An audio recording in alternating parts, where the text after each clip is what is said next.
Hi, everyone. Good morning. It's bright and early this morning. It is. Our husbands both did preschool drop off so that we could be here and record. At 7:30 in the morning. 7:30. But we're happy to be here. We're happy to fit it in wherever we can, mom life. What's the latest? The latest. My son's been doing great with preschool, so Amazing. I was really hesitant.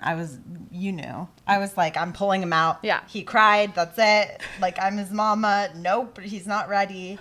And he doesn't even cry anymore, and it's been the second week. And he only goes 2 days a week, so that's impressive. Yeah. I think if it was every day, I'd be like, it's been 2 weeks. That's Right. intense. But now he only cries when we see him at pickup, and he loves it, and getting all the little photos of them doing arts and crafts. So and cute. It's just so cute, and I'm really happy I did it and stuck with it. It was worth it. Totally. Everything's temporary, like we always talk about, but in the moment, it feels like a huge... It's hard to think you're doing something right when you're watching them. Be sad. Mama! Yeah. It feels wrong. Yeah. You're like, never mind. Yeah, but it's just a new environment, and it took him a little bit to get used to. Honestly, it's super impressive, though, that he's already pretty adjusted because mine was like a disaster for a couple of weeks. And Like, I think that's the case with the other kids in his class. yeah. So yeah, I'm feeling good about it. Great. And I've been having Dad do actually most of the drop-offs because I think it's easier for, him to leave. Yeah. Him to leave Dad. Yeah. Even to this day, my son still cries sometimes when I drop him off. Yeah. And my husband is like, he's never cried when I've dropped him off. Yeah, it's just the mommy thing. You've got the power. Yeah, it's just natural. What about you? What's new with you? Well, what's new with me is that I saw Hailey Bieber talking about how she doesn't wear mascara in the day. And I was Wow. like, I'm going to try it. I love it. Because I've always good. I didn't even notice. Well, I curled my eyelashes with no mascara. I've always been non-mascara curious because I hate wearing mascara. And I'm probably going to cry today. So that was another reason. Because we're talking about my daughter's first birthday and baby's turning 1 and the first year. Yeah. And I'm going to talk about the birth story. So another reason to not wear mascara. But Hailey Bieber said she doesn't wear it in the day. It's good enough for me. I don't wear it in the day. Yeah, I don't. But this is the day time Right. I'm wearing it. Right. So like, but this is like a crazy scenario for me. Yeah, my husband woke up and he's like, "Why do you look so good?" I was like, "I'm filming." Remember? He was shocked. He was like, "It's 7:30 and you have makeup on? Like, what is this?" I know. That's pretty much what's going on with me. I have like a major shoulder situation happening because carrying my kids around. But other than that, everything's It's so peachy. hard to get stuff fixed too when you're in it. Yeah, the baby with me to the chiropractor. Yeah. She's running around. I'm trying to get adjusted. Oh my God. So speaking of babies turning 1, which we'll talk about today, Natasha's daughter isn't 1 yet, almost like this upcoming week, and is walking. Oh my God. Yeah. So Good times. She's walking, but she still like wants to be held 90% of the time. So I'm like, you can walk. Go ahead. You just learned this. Go ahead and keep it up, girlfriend. She walks to me and is like, up, up, up. that's always one of the first words for sure. Up. Yeah. This is very motivating for me to Yeah. learn this word. Anyway, so I guess we should get into it. Why am I nervous? Yeah. How are you? I mean, I couldn't believe it when my son turned 1. So this is an exciting subject, and I love birth stories. So I can't wait to just sit here and listen, even though I've heard this story so much. I was know. reading through our outline. I was like, I didn't know that. I didn't know that. And I was actually cracking up. So I'm excited to hear it again. And yeah, how are you feeling about everything? I'm emo. Yeah. Yeah. I felt emo when my son turned 1. I'm feeling emo again now that my baby girl is turning 1. And I know that that's normal. It's kind of the end of the first chapter. Yeah. It just goes so fast. I know that's so cliche and so annoying, but especially when you're in it the first time because you're like, really? Because it gets going pretty fucking slow to me. Yeah. But it's just a blink of an eye now. And I'm just emotional because there's a lot of changes. She's walking and I'm ready to wean breastfeeding. Yeah, so I guess I'll just get into it by saying thanks for being here and listening to the story. I want to talk about positive birth story. So like no trigger warning here. I want to reflect on the first year. I want to reflect on my pregnancy a little bit with her and the birth. And like you said, I love hearing these stories. So I hope you guys enjoy it. And every birth, pregnancy, postpartum is different. So it's not for comparison's sake. It's just for normalizing things that may or may not happen to you. And to spread positivity about birth, because it can be, especially for expecting moms listening. I've had a lot of people text me and be like, do more birth episodes because I'm so afraid of it. And it's really hard because people do love to share their stories, but oftentimes it's the people who have had really scary experiences that end up sharing their stories. So I remember I had heard so many scary stories going into it. And I'm not saying people shouldn't share those stories. I think that's amazing. But I do think that we need to get all the people rallying around who have had positive birth stories, just so that you are hearing a different narrative and hearing all of them. So I think it's really important. Yeah, I agree. It's really just scary, the unknown. So getting pregnant the second time, I felt like I was ready to have another baby. My son had just turned 2, and I was like, okay, let's do this. Let's try. I got pregnant on the first try, which was crazy because we're like, this will take a few months. We have some time. And then we did not have time because we were like, whoa, that happened really fast. Obviously very blessed and lucky. But I just think like the second time you're on, you're like, oh my God, this is happening, because you know what's to come. I actually was not as sick the second time. I was still very sick, but not as sick. I didn't basically have any symptoms until the 6-week mark. So that was a nice surprise because with my son's pregnancy, I pretty much started puking right away. Physically, I just started showing earlier. I followed a very similar trajectory in like how long I was sick. I was sick until like the 18 or 20 week mark, but I just had a easier time advocating for myself. Before my 8-week appointment, I called my OB's office and I was like, look, I'm not messing around this time.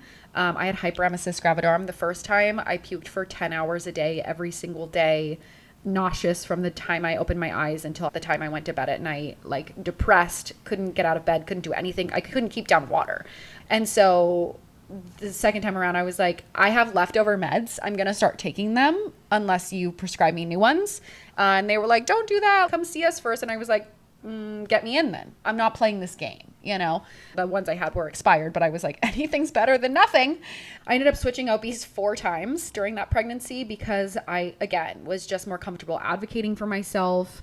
Both pregnancies, I gained like close to 45 pounds, and I just wasn't going to put up with any BS about, oh, you're gaining too much weight, or we want to see you going on walks after meals, blah, blah, blah. I knew all of that. So I just went into it a lot more confident. On the flip side, I was a lot more anxious the second time around because I had just heard a lot more negative stories. To your point, I knew more people that had gotten pregnant. I knew more people that had miscarriages. I knew more people that had scary things happen to them while they were pregnant, more scary birth stories or postpartum experiences. I knew what was coming for me. I knew that it was going to be hard the first year and not necessarily bliss all the time. So just all of those things made me more anxious the second time around. But overall, my pregnancy was easier. I stopped puking at about 18 weeks. I started puking again around 27 weeks, but it was more few and far between. I had better tools to help me. Acupuncture really helped me.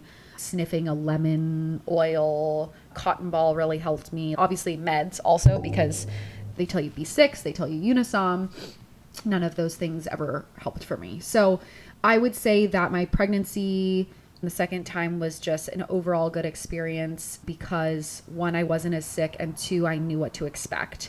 I didn't have any quote unquote complications, but when I switched OBs to my final OB, the 4th one, they did a scan just because I was a new patient, and her head was measuring less than 1 percentile, which was really alarming, not only for me, but also to my care team. So we did another scan and we kept doing scans and it stayed really small. Anyways, I ended up getting my scans sent to a specialist who basically was like, we're not worried about this at all.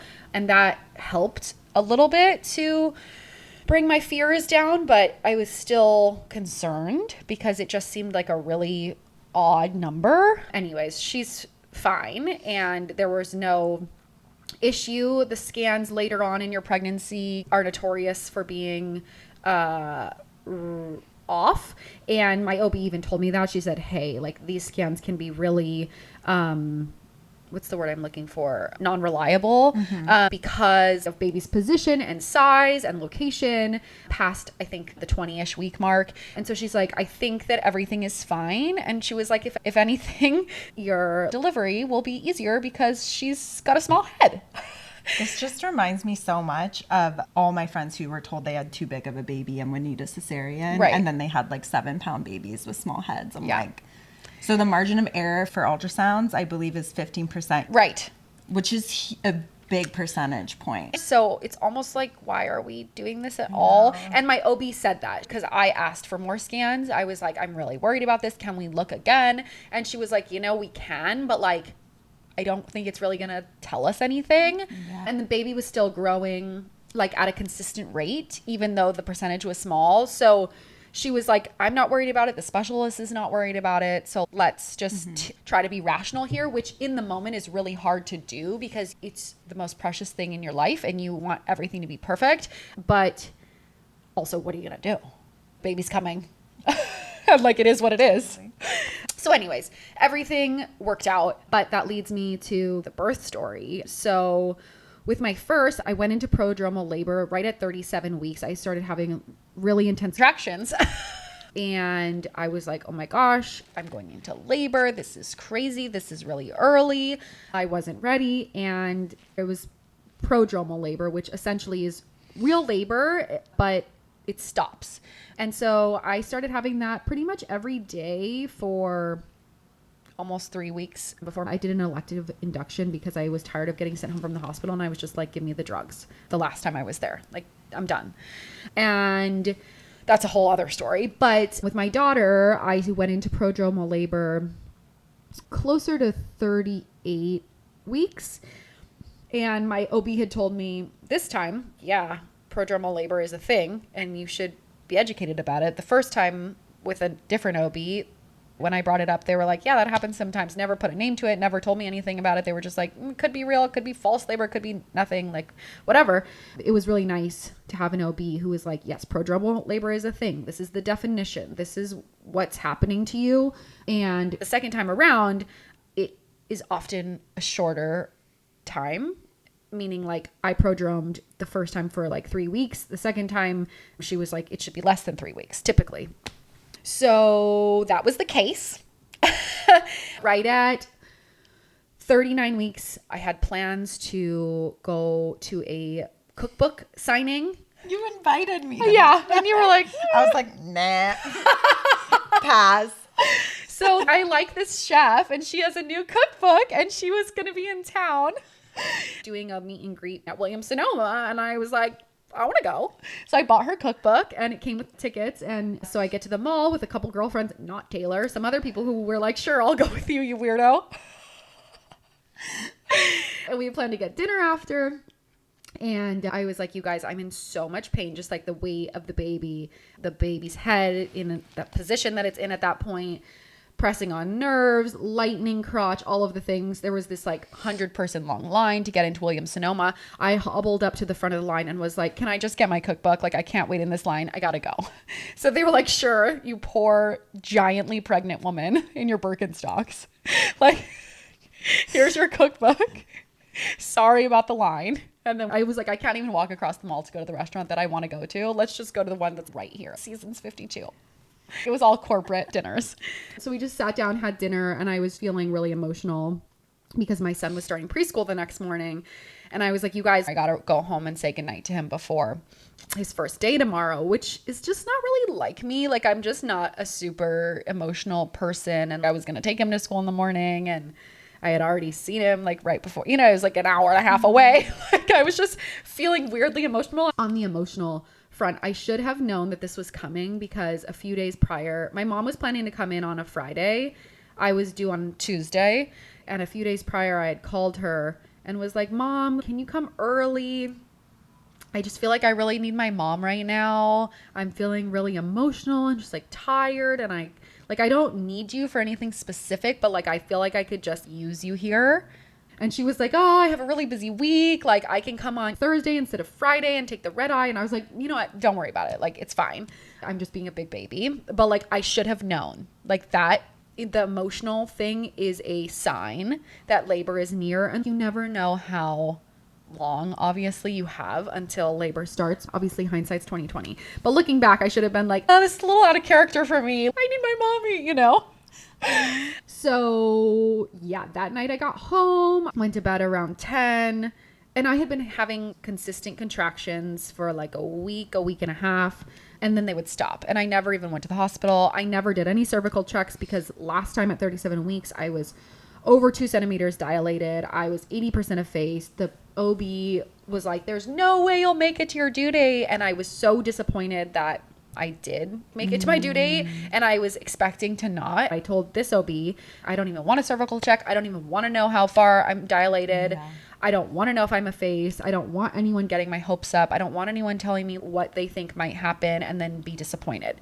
So I woke up at about 11:45 p.m. to a huge contraction, so big that I woke up, eyes wide open, sat up in my bed and was like, oh my God, that was a big one.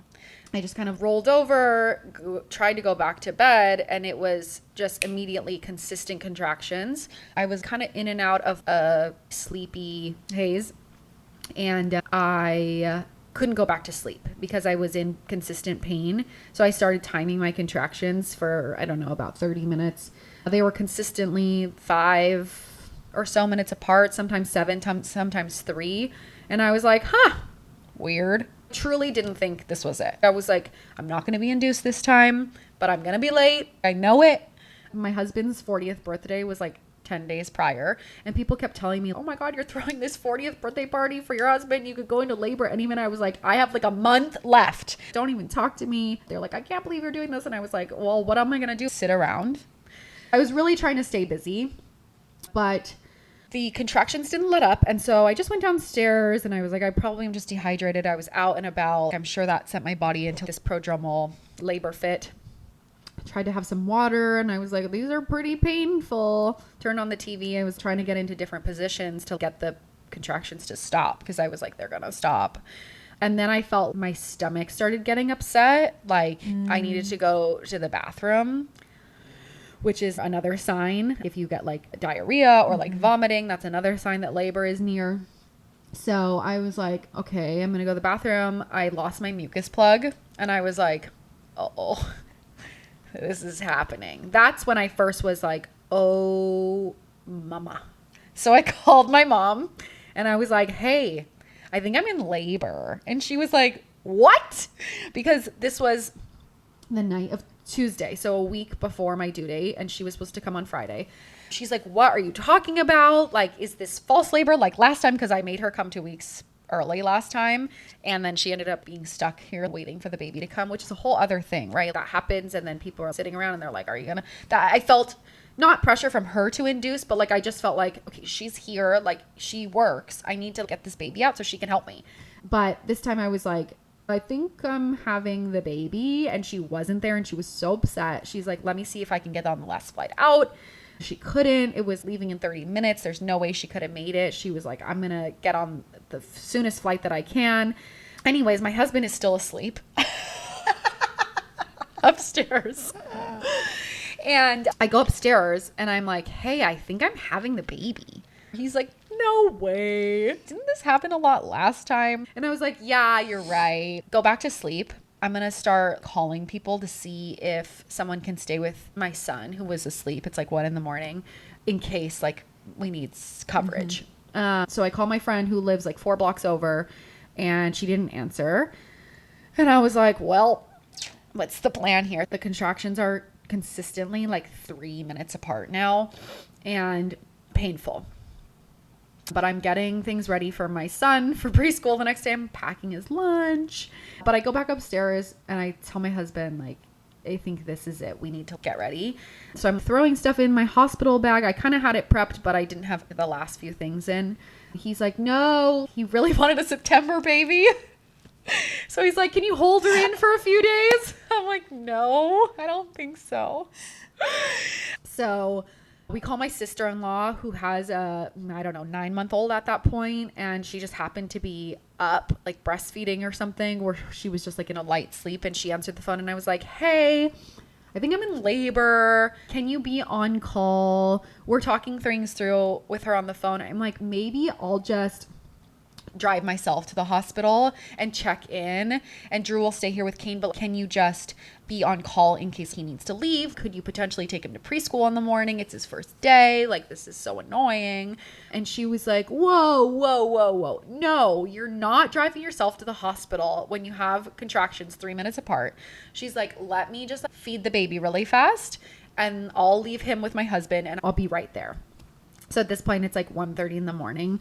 My first contraction was at 11:45, and by the time she gets there, it's 2:12. I remember because I looked at my phone as soon as she walked in the door. I'm on hands and knees, mooing like a cow, like guttural. I can't talk through contractions anymore. I'm in pain, but it's like the middle of the night, and I'm sort of in this sleepy, like weird haze where I haven't processed what's going on, and I'm still trying to pack my son's lunch in between contractions and prep his back to school sign for the first day. I'm like putting things in a backpack, but I can no longer stand up through the contractions. I can no longer talk through the contractions. She walks in the door. My husband's freaking out. He's like, get in the car. We've got to go. And I'm like, hold on. I can't walk. She's like, oh my God, this is like legit, get out of here. So they're trying to help me get out of the house and into the car. She's like, what do I need to do for Kane? What time does he get up? And I'm like, well, Drew's just going to take me to the hospital and then he'll come back and take him to school. And she's like, okay, but like just in case, because this seems like it's happening, tell me what I need to do. I'm like, we'll text you. We'll be at the hospital for a while. So we get in the car and I tell Drew, I'm like, call my OB. Because she's not on call, I don't think, that night. I'm like, call her. She doesn't answer. So I'm like, text her that we're going to the hospital. She doesn't answer. My mom's like, hello, what's happening? And Drew's like, we're going to the hospital. So we get in the car. We're driving. My contractions are 1 minute apart. And I'm like scream crying through them. I can't sit down. I'm holding onto the handle in the car, like holding myself above the seat because I like physically can't sit. And I'm like, oh no. Then we're driving and he's like, which hospital are we going to? I'm like, I don't know. Because I delivered with a different OB at a different hospital the first time. I'm like, I don't know what hospital we're going to. So I'm Googling my OB's office to see what hospital they deliver at. I'm like, I think it's this one. So he's like, where is that? I'm like, I don't know. So I'm mapping us to the hospital, scream crying through contractions. He's going like 100 miles an hour. Like I said, I think we got out of the house at like 2:15, 2:20 after my sister-in-law got there. He's driving so fast. He's telling me, you're not due for another contraction yet. I'm like, well, I'm having one. They're a minute apart. They're so painful. We get to the hospital, which we think is the right place. We pull into emergency. I'm like, is this where we need to go? He's like, I don't know. Let's go check. I'm like, you go check. I will be here. Let me know if this is the right place. Like, I can't move. He runs in and is looking for someone. There's no one around. There's no security. It's like a ghost town because it's like 2:40 in the morning at this point. Like, it took us almost a half hour to get there. And he's like, I think this is it. So he comes and gets my bag. I have to stop for every contraction. We're looking at the directory sign. We get in the elevator. We pop our heads out. We're like, is this the right floor? Is this where maternity is? And they're like, yeah, come on down. They're sitting at this little desk thing. By the way, my plan was to get the epidural. And so I did not take any birth classes. I'm like crying through contractions. I am saying, no, not another one, because they're happening very close together. I'm not getting a lot of break in between. My husband is small talking with the nurses about how busy they are. How's it going tonight? I'm looking at him like, are you kidding me? There's a metal bar in the hallway. I'm gripping onto it, hobbled over, and there's a whiteboard that says who's on call that night. And I see anesthesiologist, doctor something rather. And I'm like, call him. Call the anesthesiologist. They're like, oh, okay, we'll page him. I'm like, right now. I want the epidural now. And they're like, okay, all nonchalant. And I'm like, this is serious. Get on it, ladies. One of the nurses is like, you look like you're in a lot of pain. Let's get you into a room and get you checked out. So she gets me into a gown. Drew is doing the insurance stuff at the front. By the way, it's criminal to be in active labor, in pain, and check into a hospital and have to fill out paperwork and pull up my insurance card. Can we like figure this out before? Can you have it on file? It's like so bad. I understand if you're having an elective induction and like it's all hunky-dory. You come in. That's what I did the first time. Here's my insurance information. Let me sign this form. I am having contractions 1 minute apart. Please don't make me sign anything. Please don't make me look through my wallet for my insurance card. Figure it out. This is not important right now. We can do this at another time. Infuriating. Amen. So I'm in the room. She gets me into the gown. I'm laying there. I'm not happy. I'm like, again, I'd like the epidural. Where is the anesthesiologist? It's like 2:45 in the morning, maybe later at this point. She checks me. She's like, okay, you are 6 centimeters dilated. This is your second baby. Let's get you into a delivery room. If your water breaks, this baby is coming out. Also to know, I'm group B strep positive this time around. I wasn't the first time, but I was this time. And so she's like, we need to get an IV in. We need to push antibiotics. She's like, I'm going to try to keep, she looks me in the eye and she's like, I'm going to try to keep you pregnant as long as possible, but things are happening. And I was like, okay, get the anesthesiologist. I was like, I don't care about anything else. Find him. So like 10 nurses rush in. They're wheeling me from whatever room I'm in to a delivery room, I guess. Drew's like walking behind me with all the stuff. Meanwhile, he's like half asleep. I'm screaming bloody murder at the top of my lungs. Like never been in this much pain. The last time I got the epidural, I don't know, 5 centimeters, but I just don't think that it ever got to this point.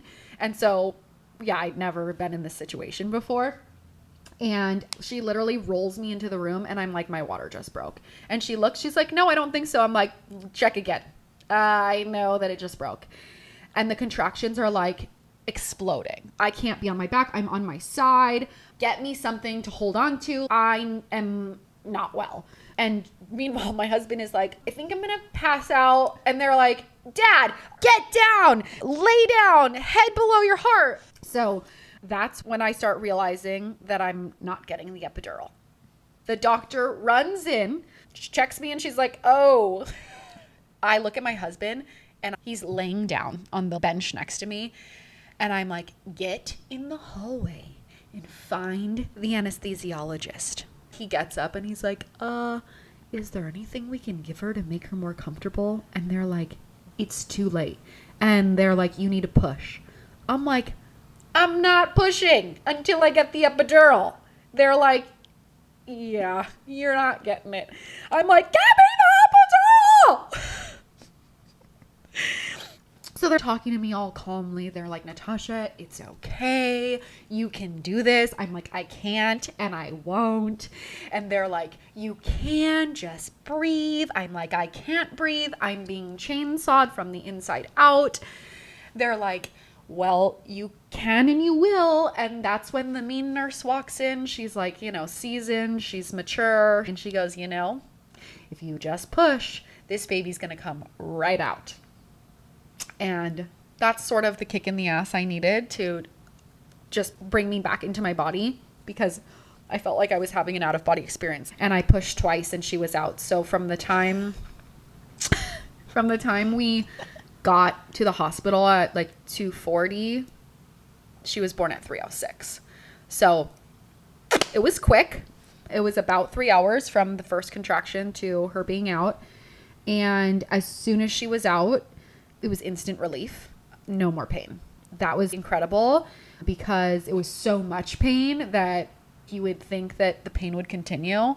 Meanwhile, they're like, do you want some pain meds now? I'm like, no. It's done. I don't want pain meds now. Totally. It's like you just I did conquered it. I did it. So no, I'm good. Thanks. Like, could have used that 20 minutes ago.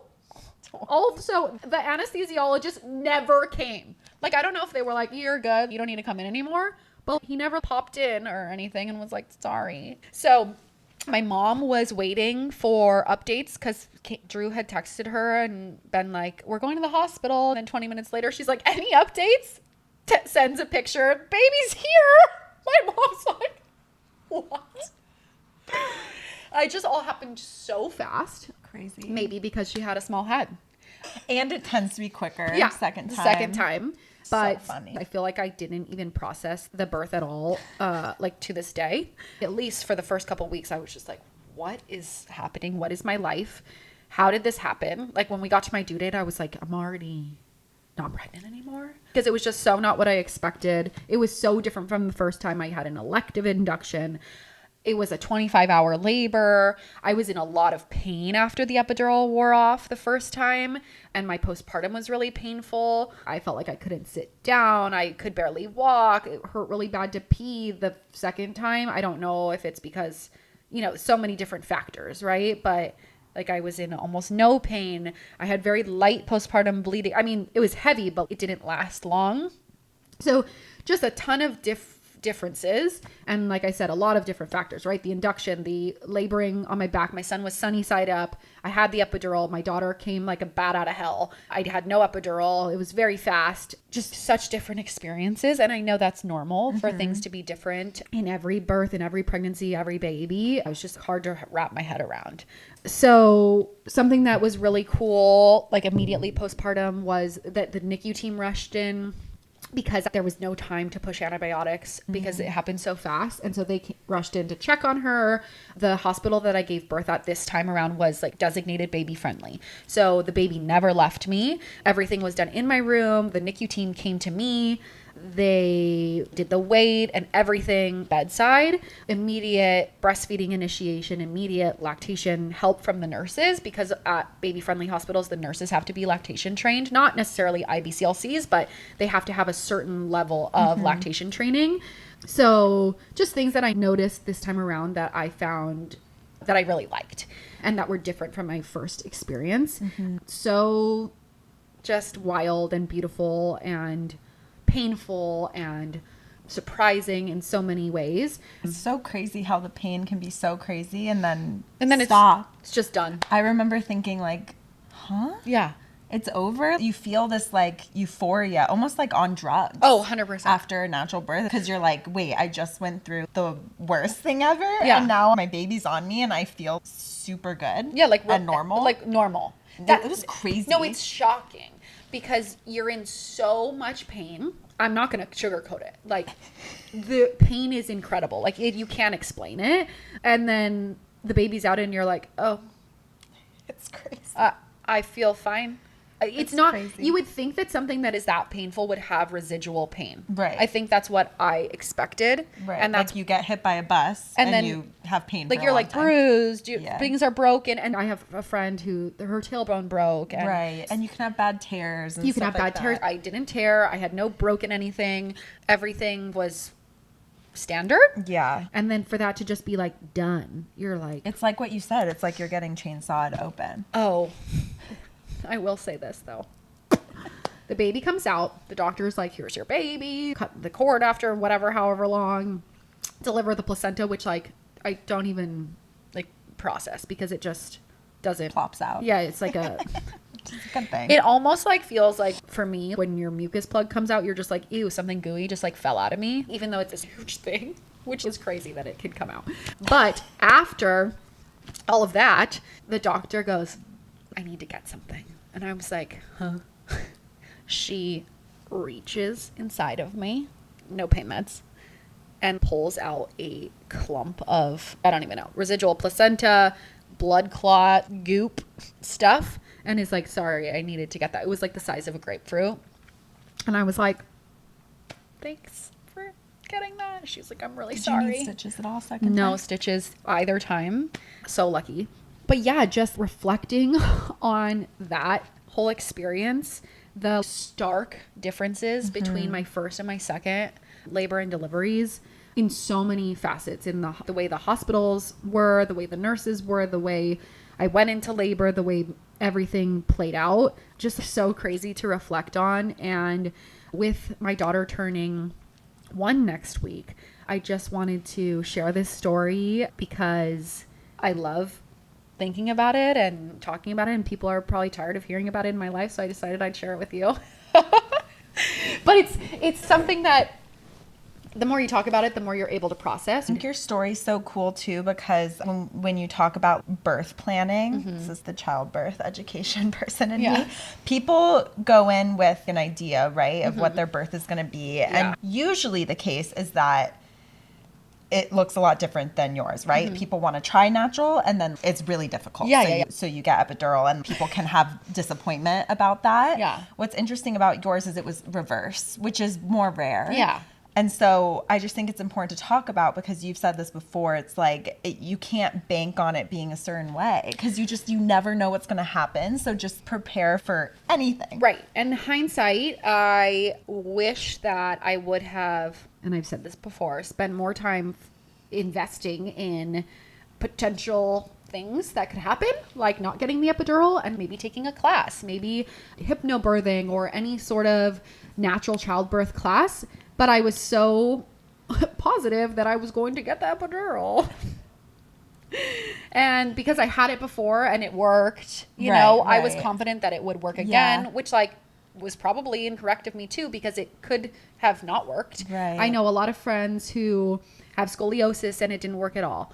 Were rapidly metabolizing the epidural and it wore off very quickly and ended up having to do it without. I have friends who it was just placed weird and it only worked on one side. So I think hindsight, I would have taken a natural childbirth class, because anything could have happened. And I just wish I would have been more educated. And a lot of people think like if you take a class like that, it means it's only useful if you have a natural birth, which is just completely false. Right. But I went into it thinking that. Right. I went into it thinking like, well, I'm not going to have a natural birth, so why would I take a natural childbirth? Right. And I should have known how to at least like breathe through some contractions. Right. And instead of scream cry. And that's another thing, is a lot of people think it is just about breathing and stuff like that, but you learn so much about your body that gives you peace of mind. Like, oh, when certain things are happening, that means I'm this close to labor because I'm in transition, or because I'm in this phase. And then you can have a better idea of what's going on and what to expect, and feel more peace and confidence about it. Yes. Which is so important. Instead of not knowing what's happening in your body and being like, this hurts. Crisis I don't mode. know what's happening, like fight or flight. So yeah, if I have another baby, I will definitely educate myself more on just what happens in birth and take a class, and like God only knows. Usually your births get shorter and shorter. So like I might have next to time, have a home birth. We're so lucky we got in the car when we did, and my sister-in-law showed up at that time, because it was less than an hour from when she got to my house to when the baby was out. I mean, our friend just gave birth in a car. Yes. Here in this city, like one of our best friends. In the emergency roundabout. And this was her first baby, so prepare for anything. Yeah, it's not to say this only happens on your second, third, whatever baby. Totally. It could totally happen. It's called precipitous labor. Yeah. It's when I think your labor and delivery is less than 3 hours. Yeah. News to me. By the way, after all of this happened, I'm talking to my grandma and she's like, oh yeah, that happened to me. I'm like, thanks. Oh my And then to find out there's a genetic factor, which makes sense. She's like, yeah, my births were like See, I love 2 this. hours. I love this because let's bring back generational birth stories. Like, would have It's been so cool. nice to know. So cool. She went to her doctor at like 39 weeks and they were like, you're in full labor. Go to the hospital. The baby was born 1 hour later. Oh my gosh, I love this. So, yeah, I would have loved to know that like this was in me. Right. You know, meanwhile, my mom went to 42 weeks both times, Right. like very long labors. Yeah. Like I thought, you know, it just would be like that. Yeah. I was mistaken. Anyways, that is my birth story for my daughter. I can't believe she's going to be 1 next week. It's just been a messy, chaotic, beautiful, fun year. And anyone who's been through it or is going to go through it, just try to stay present, I guess, would be my only advice. And also take a natural birth class just in case. We're gonna have to post a photo of her and her little 1-year-old tutu. Oh my God, I bought her a tutu. I just like can't. I don't have a girl, so I'm like, send me more photos of the tutus. I was like, should I buy this for her first birthday? Should I buy this cute low-key dress or the tutu princess dress? She's like, tutu princess, obviously. Tutu princess. 100%.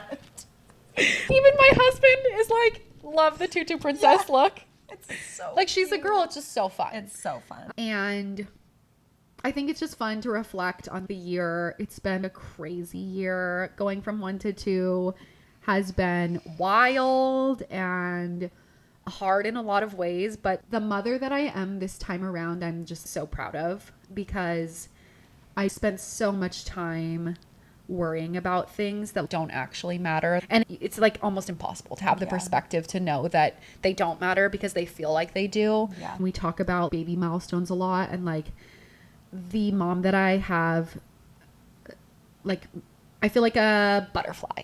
Like I've just like become a mom that I'm really proud of. Not to say that I have it all figured out because I definitely don't. I'm learning as I go, and I am constantly making mistakes and apologizing to my children and saying that I'll be better and trying harder and working with my husband on things and figuring things out. But you just know the second time around how temporary everything is. Mm-hmm. And it's just the best. Yeah. And I just can't believe that I'm here. And I'm like, should we have another baby?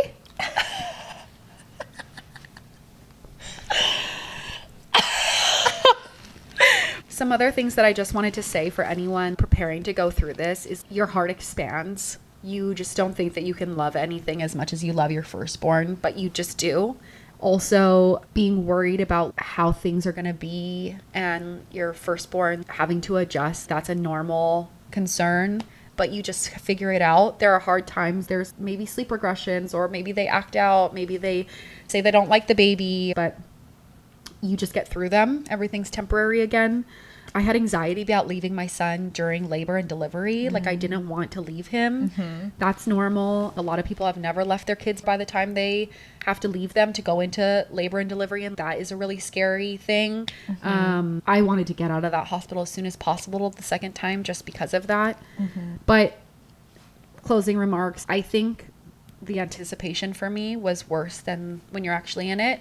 So thank you for being here and listening to my story. And happy birthday, Leah. Happy birthday to Leah. Crazy. Aww.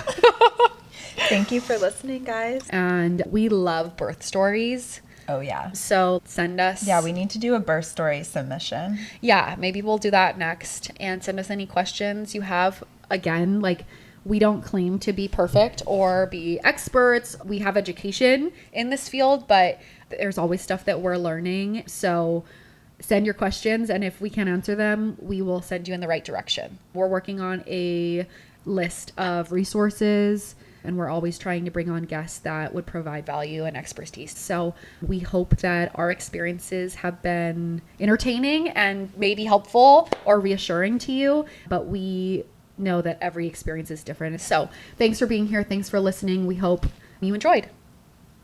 We'll see you next time. Bye. Bye.